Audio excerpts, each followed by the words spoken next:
Hello students, आज हम लोग reflection of light through prism पढ़ने जा रहे हैं। तो सबसे पहले what is a prism we should know. Prism क्या होता है ये हमें जानना चाहिए। तो प्रिज्म ग्लास की बनी हुई है और ये इस शेप में होती है और इसके डिफरेंट पार्ट के डिफरेंट नेम होते हैं। इस पार्ट को अपन बेस कहते हैं। ये जो पार्ट नीचे वाला है that is known as the base of prism और this angle is known as the angle of prism. ये जो है एंगल ऑफ प्रिज्म कहलाता है। और ये जो है एजेस हैं, ये प्रिज्म की एजेस हैं और ये कहलाती हैं, है ना, रिफ्लेक्टिंग एजेस। और जो ये प्रिज्म का ये पार्ट है वो क्या कहलाता है, ये फेस कहलाता है। तो रिफ्लेक्टिंग फेस। तो ये प्रिज्म के बारे में ये पूरी जानकारी हो गई। और इस प्रिज्म से कैसे रिफ्लेक्शन होता है ये अपन देख रहे हैं। और ये इस प्रिज्म से कैसे रिफ्लेक्शन हो रहा है ना, ये अपन देख रहे हैं। रिफ्रैक्शन कैसे हो रहा है ये हम देख रहे हैं प्रिज्म के थ्रू रिफ्रैक्शन। तो अब रिफ्रैक्शन के लिए अपन प्रूव करने जा रहे हैं। सबसे पहले ये देखें तो ये क्वाड्रिलेटरल बना हुआ है, ये क्वाड्रिलेटरल है। और क्वाड्रिलेटरल में ये देखिए, ये चूंकि नॉर्मल है, ये भी नॉर्मल है और ये 90 डिग्री बना रहा है। नॉर्मल 90 डिग्री बनाता है, ये भी नॉर्मल 90 डिग्री बनाता है। अब फिर से मैं इसको डायग्राम को आपको क्लियर कर दे रहा हूँ। डायग्राम क्या है, ये प्रिज्म है ABC और ये जो है इंसिडेंट रे है। इंसिडेंट रे जा रही है और ये नॉर्मल है। तो इंसिडेंट रे और नॉर्मल के बीच में जो एंगल बन रहा वो I एंगल ऑफ इंसिडेंस कहलाता है। अब ये प्रिज्म में गया तो चूंकि ये ग्लास का बना हुआ है तो ऐसी कंडीशन में इसमें रिफ्रैक्शन हो जाएगा। तो जब रिफ्रैक्शन होगा तो इसका पाथ जो है ऐसे नहीं जाके ये डेविएट हो गया, ऐसे चला गया। अब ये डेंसर मीडियम है इसलिए नॉर्मल की ओर बेंड हुआ। अब डेंसर मीडियम से इधर बाहर एयर में जा रहा है तो रेयर मीडियम है। तो जब एयर से रेयर मीडियम जा रहा है, डेंसर से रेयर मीडियम में जा रहा है, ये एयर में जा रहा है और ये ग्लास है। तो ग्लास से जब ये रेयर मीडियम में गया तो ऐसी कंडीशन में ये नॉर्मल से दूर हट गया, ये दूर हटा। तो इस तरह ये इंसिडेंट रे, रिफ्रैक्टेड रे और ये इमर्जेंट रे, इस तरह ये तीनों के अलग अलग नाम हो गए। एक ही रे है लेकिन नाम अलग अलग हो गए। ये इंसिडेंट रे है, ये रिफ्रैक्टेड रे है और ये इमर्जेंट रे है। और इसी आधार पे इनके एंगल जो बनते हैं उनके भी नाम अलग अलग हो जाते हैं। जैसे I ये इंसिडेंट एंगल, ये R1 ये रिफ्रैक्टेड एंगल 1 और दूसरा ये R2 है रिफ्रैक्टेड एंगल 2, ये तीसरा E है इमर्जेंट एंगल। और जब ये आगे की ओर ऐसे सीधी जाती, सीधी नहीं जाके ऐसे हो गई, बेंड हो गई है, तो इस एंगल को एंगल ऑफ डेविएशन कहते हैं। ये जो एंगल डेल्टा के रूप में रिप्रेजेंट करते हैं अपन, ये एंगल ऑफ डेविएशन है। क्यों? क्योंकि वास्तव में ये डेविएट हो गई। वैसे जनरली कैसे जानती है ये रेस, सीधी सीधी निकल जाती, बट रिफ्रैक्शन ऑफ लाइट की वजह से ये प्रिज्म में रिफ्रैक्ट हो गई और रिफ्रैक्शन के वजह से ये जो है इसकी पोजीशन चेंज हो गई, ऐसे चली गई, ऐसे नहीं जाके ऐसे चली गई। तो ये कैसे अपन को प्रूव करेंगे, डेल्टा M, ये डेल्टा निकालना आज सीखेंगे कि एंगल ऑफ डेविएशन कैसे निकलता है, क्या होता है। तो ये सबसे पहले आपको कुछ बता दूं मैं। इसमें देखिए जो डायग्राम बन रहे हैं, ये आपको तीन चीजें ध्यान रखनी है। ये क्वाड्रिलेटरल बन रहा है और क्वाड्रिलेटरल के चारों एंगल का सम 360 होता है। अब चूंकि ये नॉर्मल है, ये नॉर्मल है, ये 90 डिग्री, ये 90 डिग्री का हो गया। तो ये क्वाड्रिलेटरल का 90 90 180 निकल गया। तो अब ये एंगल और ये एंगल लेंगे, देखते हैं क्या होता है। इन क्वाड्रिलेटरल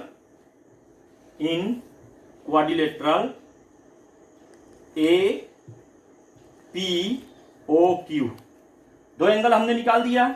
बचा हुआ क्या है, angle A plus angle O equal to 180 degree. Equation 1 हो गया, ठीक है। अब हम आते हैं इस ट्रायंगल में, देखेंगे ये ट्रायंगल में भी ये एंगल प्लस ये एंगल प्लस ये एंगल। ट्रायंगल की एंगल सम प्रॉपर्टी से ट्रायंगल के तीनों एंगल का सम कितना होता है, 180। तो वही हम लिखने जा रहे हैं। कौन से ट्रायंगल में हम देख रहे हैं, इन ट्रायंगल POQ में। ट्रायंगल POQ में angle R1 plus angle R2 plus angle O equal to 180 degree. ये सेकंड इक्वेशन बन गया।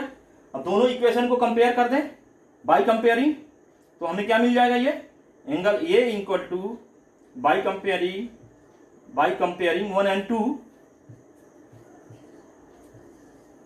वी गेट 180 इक्वल हो गया। तो ये पार्ट इस पार्ट के इक्वल हो गया, O दोनों में कॉमन है तो कैंसिल हो जाएगा।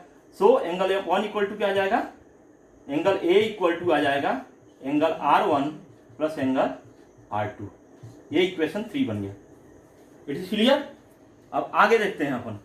अब आगे जब हम देख रहे हैं तो अब थर्ड पार्ट में जा रहे हैं। ये पहले हमने देखा इस क्वाड्रिलेटरल में देखा है, अब दूसरे बार में हमने देखा इस ट्रायंगल में देखा है, तीसरे बार में हम इस ट्रायंगल में देखेंगे। ये ट्रायंगल का नाम है DPQ। जब इस ट्रायंगल में देखेंगे तो ये एक्सटीरियर एंगल है। तो एक्सटीरियर एंगल क्या होता है ट्रायंगल में, एक्सटीरियर एंगल फार इंटीरियर एंगल के सम के इक्वल होता है। ये अपन ट्रायंगल का रूल पढ़े हुए हैं। तो अब जो है ये ट्रायंगल का, इस ट्रायंगल का ये एक्सटीरियर एंगल हो गया, इसका फार इंटीरियर एंगल क्या होगा, ये होगा और ये होगा। तो वही हम लिखेंगे, ये एक्सटीरियर एंगल है चूंकि, तो किसी भी ट्रायंगल में एक्सटीरियर एंगल फार इंटीरियर एंगल के सम के इक्वल होता है। तो वही हम रिप्रेजेंट करने जा रहे हैं इन ट्रायंगल DPQ। तो इस ट्रायंगल में हम एक्सटीरियर एंगल डेल निकालने जा रहे हैं, जो एंगल ऑफ डेविएशन है। डेल क्या होगा, फार इंटीरियर। तो फार इंटीरियर क्या है हमारा, ये है। तो अब ये क्या हो जाएगा, ये I है और ये R1 है। तो I से R1 माइनस कर लें तो ये एंगल हमारा आ जाएगा। क्यों, क्योंकि ये वर्टिकली अपोजिट एंगल बन रहा है I के ये। तो जब I से R1 माइनस कर लेंगे तो ये एंगल हमें मिल जाएगा। तो इस एंगल को हम वही लिख रहे हैं। तो ए एंगल क्या आ जाएगा, I माइनस R1 पहला। और दूसरा इंटीरियर एंगल क्या है, ये हमारा ये है दूसरा इंटीरियर एंगल। तो ये E से ये जो है वर्टिकली अपोजिट एंगल है, इसके ये वर्टिकली अपोजिट एंगल है। E से ये R2 माइनस कर लेंगे तो हमें ये एंगल मिल जाएगा। तो वही एंगल हम लिख रहे हैं। तो ये क्या हो जाएगा, E माइनस R2। तो ये एक्सटीरियर एंगल फार इंटीरियर एंगल के सम के इक्वल हो गए। अब इसको सॉल्व कर देते हैं। I प्लस E ब्रैकेट में ले लेते हैं R1 प्लस R2। अब ये क्या हो गया, I प्लस E और ये R1 प्लस R2। हमें क्या मालूम है, R1 प्लस R2 क्या है, ये हमको मालूम है एंगल A के इक्वल है। तो इसलिए हमने एंगल A लिख दिया। अब इसको साइड चेंज भी कर सकते हैं, delta plus angle A equal to angle I plus angle E। तो अब देखिए इससे क्या हमको आउटकम मिला। ये हमारा जो डेल्टा है माने एंगल ऑफ डेविएशन है और एंगल ऑफ प्रिज्म है, ये दोनों का सम ये एंगल ऑफ इंसिडेंट और एंगल ऑफ इमर्जेंट के सम के इक्वल होता है। ये चीज हमें ध्यान रखनी है। और ये जो डेल्टा है ये किस पे निर्भर करता है, मतलब जो एंगल ऑफ डेविएशन है वो किस पे निर्भर करेगा। तो देखिए ये I आपको मिल गया, I मिल गया, मतलब ये हो गया एंगल ऑफ इंसिडेंस पे। दूसरा मिला हुआ क्या, A है। तो A क्या है, प्रिज्म एंगल है। ये क्या है, ये क्या है, प्रिज्म एंगल है। तो ये A प्रिज्म एंगल हो गया। तो हमें क्या क्या निर्भर किया, I पे निर्भर किया, A पे निर्भर किया और मटेरियल ऑफ प्रिज्म R के लिए क्या हो गया, R के लिए कौन सा जिम्मेदार होगा, मटेरियल ऑफ प्रिज्म जिम्मेदार होगा। और दूसरा वेवलेंथ ऑफ लाइट यूज, जो लाइट हम यूज कर रहे हैं उसके वेवलेंथ पे निर्भर करेगा। तो ये चार चीजों पे एंगल ऑफ डेविएशन निर्भर करता है। ये चार चीजें हमारी एंगल ऑफ डेविएशन के लिए जरूरी होती हैं और ये आपको ध्यान में रखना है। हर कॉम्पिटिटिव एग्जाम्स में भी पूछा जाता है यही एंगल ऑफ डेविएशन किस पे निर्भर करता है। ये इंपॉर्टेंट टॉपिक है। तो ये आपका रिलेशन मिल गया। अब अपन देखने जा रहे हैं वेरिएशन ऑफ लाइट, है ना, वेरिएशन ऑफ, है ना, angle of deviation with the angle of incidence. माने एंगल ऑफ इंसिडेंस जो है उसमें और एंगल ऑफ ये, ठीक है, इंसिडेंस और एंगल ऑफ और डेविएशन में क्या वेरिएंस होता है। तो इस पे अपन एक प्रैक्टिकल करेंगे और इसमें हम देखेंगे कि कैसे कैसे हम इंसिडेंट एंगल उठा रहे हैं, तो एंगल ऑफ डेविएशन घटता जा रहा है या बढ़ता जा रहा, ये अपन बाद में देखेंगे। अब देखिए, मैं जो आपको बता रहा था ये कैसे कैसे इंसिडेंट एंगल अगर हम उठाते जाएंगे तो एंगल ऑफ डेविएशन कम होते जाएगा। ये देखिए हम वो कर रहे हैं, जैसे जैसे हम कर रहे हैं तो जो ये जो है पाथ, ये आपको देख रहे हैं डेविएशन का, देखिए कैसे ऊपर जा जाता है, फिर लास्ट में नीचे आ गया। ये देखिए जैसे ये हमने ये किया तो इसी तरह डेविएशन आपको दिखेगा। डेविएशन जो है एंगल कम होता जाएगा। शुरू में क्या है, ये इंक्रीज होने के साथ बढ़ता है, फिर बाद में ये इसके रिवर्स हो जाता है। यही चीज़ हमको दिखाना था बस। ये पाथ का देख रहे हैं आप, इस तरह जो है ये कंडीशन हमें मिलती है। ठीक है, हो गया। अभी हम जो है variation of angle of deviation with angle of incidence, हमने जो प्रैक्टिकल देखा उसमें हम लोग देखे हैं कि कैसे वेरिएशन हुआ है।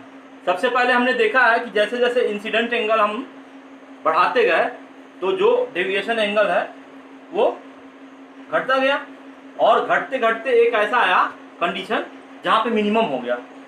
ये जो मिनिमम कंडीशन हो गई वो एंगल ऑफ मिनिमम डेविएशन कराता है। वो जो कंडीशन होती है वो एंगल ऑफ, है ना, मिनिमम डेविएशन कराता है, और इसे हम डेल्टा को डेल्टा एम लिखने लगते हैं। डेल्टा विल बी रिटन है डेल्टा एम। ये मिनिमम डेविएशन के लिए हो गया। अब मिनिमम डेविएशन के लिए हो गया तो इस कंडीशन में क्या होती है, आई इक्वल टू क्या हो जाएगा, ई के हो जाएगा। जब डेविएशन मिनिमम होगा तो ऐसी के कंडीशन में आई और ई आपस में इक्वल होंगे। जब आई और ई आपस में इक्वल हो जाएंगे तो और भी एक कंडीशन हो जाएगी, जो R1 है और R2 है वो दोनों इक्वल होंगे।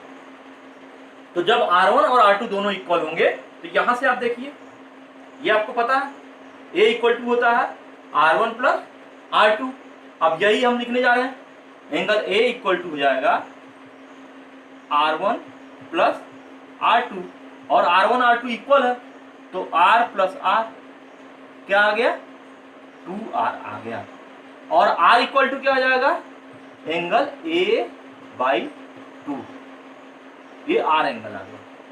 ठीक है, R इक्वल टू क्या हो गया, एंगल A बाई 2, और A क्या है, ये जो है हमारा वो सभी को मालूम है, एंगल ऑफ प्रिज्म है ये। तो R का रिलेशन क्या हो गया, R इक्वल टू क्या हो गया, एंगल A बाई 2। अब आगे देखते हैं, इधर हम देखेंगे ये हम जानते ही हैं। ठीक है, तो ये क्या है, डेल्टा एम।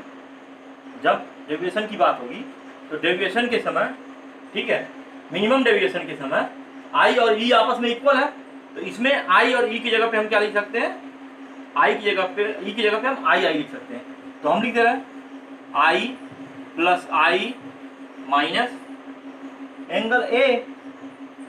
तो अब 2i इक्वल टू क्या हो गया, 2i equal to delta m plus a आ जाएगा। ये साइड चेंज किया हमने, तो i इक्वल टू क्या हो जाएगा, i इक्वल टू हो जाएगा delta m plus angle a upon 2। ये i की वैल्यू आ गई और ये r की वैल्यू आ गई, दोनों वैल्यू हमें मिल गई है। ये r की वैल्यू है, r की वैल्यू क्या है, ये एंगल A बाई 2, और I की वैल्यू क्या है, I means angle of incident, इसकी वैल्यू क्या है, delta M plus angle A by 2। मतलब ये दोनों में देख रहे हैं हम, I और R दोनों में देख रहे हैं कि प्रिज्म एंगल से रिलेशन है I और R का। अब हम जानते हैं रिफ्रैक्टिव इंडेक्स, ये म्यू निकालना है हमको, तो रिफ्रैक्टिव इंडेक्स स्नेल नियम से हम जानते हैं, स्नेल्स लॉ क्या कहता है कि म्यू इक्वल टू होता है sine I by sine R. अब साइन आई की वैल्यू क्या हो गई हमारे पास, क्या है, साइन आई की वैल्यू है, ये है delta m plus angle A by 2, और साइन आर की वैल्यू क्या है, साइन ये एंगल ए बाई 2। ये चीज जो है कॉम्पिटिटिव एग्जाम के लिए बहुत इंपॉर्टेंट है, ये हमें ध्यान रखना है। और ये आते हैं इससे न्यूमेरिकल भी, ठीक है। तो ये अपने को मालूम हो गया refractive index mu equal to prism का ये रिफ्रैक्टिव इंडेक्स है। म्यू इक्वल टू होता है sine del m plus A by 2 और साइन एंगल ए बाई 2। तो ये फिर से हम रिवाइज एक बार कर दे रहे हैं दोनों टॉपिक्स, ताकि आपका कॉन्सेप्ट क्लियर रहे, बिल्कुल अच्छे से क्लियर रहे। देखिए सबसे पहले हमने क्या देखा, reflection of light through prism. तो ये प्रिज्म है, ये प्रिज्म के एंगल हो गए, एंगल ए है, ये प्रिज्म का बेस है, ये प्रिज्म का फेस है। अब यहां पे आ रही है इंसिडेंट रे, ये है रिफ्रैक्टेड रे, ये है इमर्जेंट रे। ये नॉर्मल है, ये दूसरा नॉर्मल है। अब ये जो नॉर्मल और इंसिडेंट रे के बीच में एंगल बना है वो एंगल ऑफ इंसिडेंस बना है, और इधर नॉर्मल और इमर्जेंट रे के बीच में जो एंगल बना है वो एंगल ऑफ इमर्जेंस बना है, ई बना है। अब यहाँ पे रिफ्रैक्शन के पश्चात जब गई है कि ये एंगल R1 बना है, ये एंगल R2 बना है। हमने सबसे पहले क्वाड्रिलेटरल लिया है, क्वाड्रिलेटरल में हमने बता दिया कि ये एंगल और ये एंगल 90 डिग्री के होते हैं। तो ऐसी कंडीशन में यही दो एंगल बचते हैं, ये और ये। इस क्वाड्रिलेटरल में जब हम ले रहे हैं तो ऐसी कंडीशन में angle A plus angle O ये दोनों मिला के 180 हो गया। क्यों? क्योंकि ये दोनों 90 और 90 का सम निकल चुका था।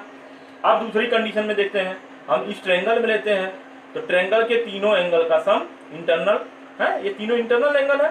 तो किसी भी ट्रायंगल के तीनों इंटरनल एंगल का सम 180 होता है। तो वही हमने लिख दिया, R1 plus R2 plus O equal to 180।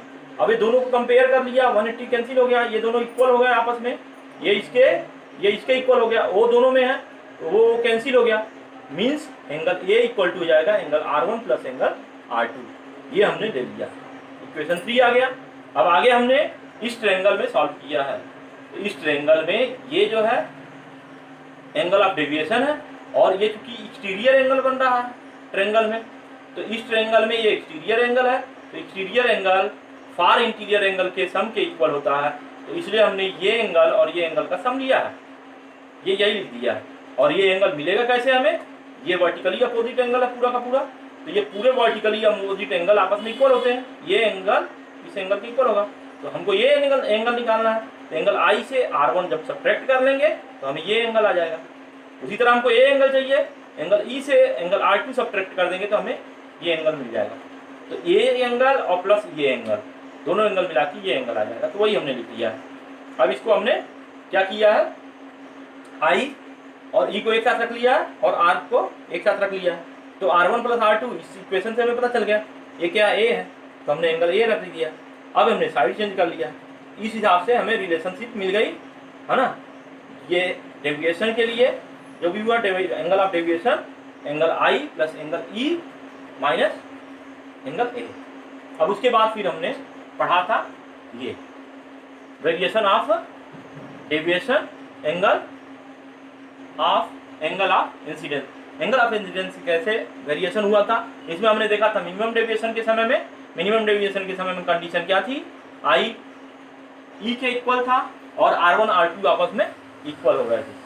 Then हमने एंगल A यहाँ से जो निकला हुआ था उसे हमने कंपेयर के थ्रू निकाल लिया था, और जब एंगल R आ गया A के आने टर्म में तो एंगल R आ गया। फिर इस रिलेशन से जो पहले था रिलेशन हमारा, इस रिलेशन से हमने क्या निकाला, एंगल I निकाल लिया। और उसके बाद हमने स्नेल्स लॉ लगा दिया। स्नेल्स लॉ रिफ्रैक्टिव इंडेक्स निकालने के लिए, तो refractive index mu equal to sine I by sine R, और साइन I की वैल्यू हमने ये लिख दी और साइन R की वैल्यू ये हो गई।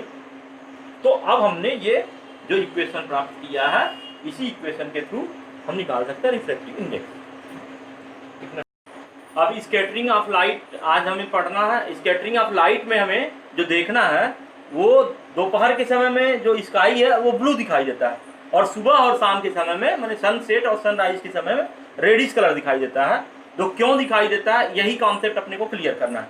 तो इस कॉन्सेप्ट को क्लियर करने के लिए हमें दो चीजें जाननी पड़ेंगी, उसको अपन बता दे रहे हैं। एक तो होता है वेवलेंथ।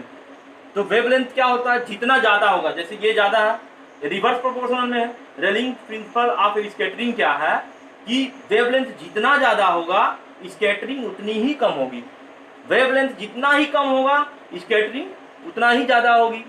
ये अपने को रेलिंग स्कैटरिंग प्रिंसिपल से ही क्लियर हो जाएगा कॉन्सेप्ट। एक्चुअली होता क्या है, जब दोपहर में हम देखते हैं तो सन हमारे नियरर में होता है, तो ऐसी कंडीशन में जब नियरर में होता है तो कम दूरी ट्रेवल करनी पड़ रही है, कम दूरी ट्रेवल करनी पड़ रही है, तो जो है ना विवग्योर हम जानते हैं, है ना, विवग्योर के थ्रू डिस्पर्सन होता, तो विवग्योर माने वायलेट और इंडिगो ब्लू से भी ज़्यादा होता है स्कैटर कम रहने पे, पास रहने पे। रेड कलर तो स्कैटर ही नहीं हो पाता, उसकी वेवलेंथ बहुत ज़्यादा। जब दूरी कम रहती है सन की दोपहर के समय में, तो ऐसी स्थिति में डिस्टेंस कम ट्रेवल करना पड़ा, तो ऐसी कंडीशन में इंडिगो और वायलेट कलर स्कैटर तो हो गए हैं, लेकिन ब्लू ही सिर्फ दिखाई दे रहा है हमें लाइट। इस कलर क्यों ब्लू दिखाई देता है? क्योंकि ब्लू कलर के लिए हमारी आई सेंसिटिव होती हैं, मोर सेंसिटिव होती हैं comparison to violet and indigo, इसलिए हमें वायलेट और इंडिगो कलर नहीं दिखाई देता है दोपहर के समय में। हमें क्या दिखाई देता है? ब्लू कलर दिखाई देता है, क्योंकि ब्लू स्कैटर हो पाया, बाकी कलर स्कैटर ही नहीं हो पाए, नियर बाई रहने की वजह से बाकी कलर स्कैटर नहीं हो पाए। लेकिन जब सनसेट और सनराइज की बात करते हैं उस समय काफ़ी डिस्टेंस ट्रेवल करके आना पड़ता है रेज को, तो ऐसी कंडीशन में होता क्या है कि जो बाकी लाइट के कलर हैं रेड को छोड़ के वो स्कैटर पूरी तरह हो जाते हैं एटमॉस्फेयर में, वो दिखते ही नहीं है हमें। ये जो वेवलेंथ बहुत ज़्यादा होती है यहाँ रेड कलर की, इसलिए हमारी ऑब्जर्वर जो हम हैं वो हम तक सिर्फ रेड कलर ही पहुँच पाता है, इसलिए हमें स्काई जो है सनसेट और सन राइज के समय में रेडिश कलर का दिखाई देता है। बस यही है, स्कैटरिंग प्रिंसिपल अपने को क्लियर हो गया। तो ऐसी स्थिति में हमको ये क्लियर हो जाएगा, ब्लू दिखाई देना दोपहर के समय में स्काई का, और सुबह और शाम के समय में रेडिश दिखाई देना। ये सिर्फ और सिर्फ based on phenomena of scattering है, और ये कॉम्पिटिटिव एग्जाम में आता है। ढेर सारे ऑप्शन दिए रहते हैं कि आपको ब्लू क्यों दिखाई देता है स्काई का, 4 ऑप्शन दे दिया है ना, तो आपको रिफ्लेक्शन दे दिया, रिफ्रैक्शन दे दिया, पोलराइजेशन दे दिया, स्कैटरिंग दे दिया, तो आप ये कॉन्फिडेंट रहिए कि बस वो एक ही ऑप्शन इसमें से सही है, वो है स्कैटरिंग, हाँ। अब लेकिन जब सनसेट और सनराइज के समय में भी आ गया, यही क्वेश्चन सेम आ गया, और उस समय आपसे पूछ लिया गया कि जो सनसेट के समय और सनराइज के समय में वो मतलब रेड कलर के क्यों दिखाई देता है, तो आप यही बताएंगे सिर्फ ओनली ड्यू टू स्कैटरिंग, और कोई ऑप्शन नहीं टिक कर देंगे कि रिफ्लेक्शन की वजह से, रिफ्रैक्शन की वजह से, एंड पोलराइजेशन की वजह से या डिस्पर्सन की वजह से, ये सब कोई कारण नहीं देंगे आप, सिर्फ और सिर्फ देंगे, है ना, स्कैटरिंग। लेकिन जब उसके पोजीशन की बात होगी सनसेट और सनराइज के समय कि सन की पोजीशन, है ना, आभासी रूप से ऊंचा दिखाई देती है जबकि सनसेट हो चुका है, या सनराइज अभी नीचे है, सन ऊपर दिखाई दे रहा, तब आप इसमें रिफ्रैक्शन डालेंगे, तब ऑप्शन में रिफ्रैक्शन डालेंगे। जब अपीयरेंट पोजीशन पता चलेगी तब ड्यू टू रिफ्रैक्शन। लेकिन जब कलर की बात होगी स्काई की तो due to scattering of light. बस ये कॉन्सेप्ट आपको क्लियर होना चाहिए, मिक्स नहीं करिएगा। Okay, thank you very much.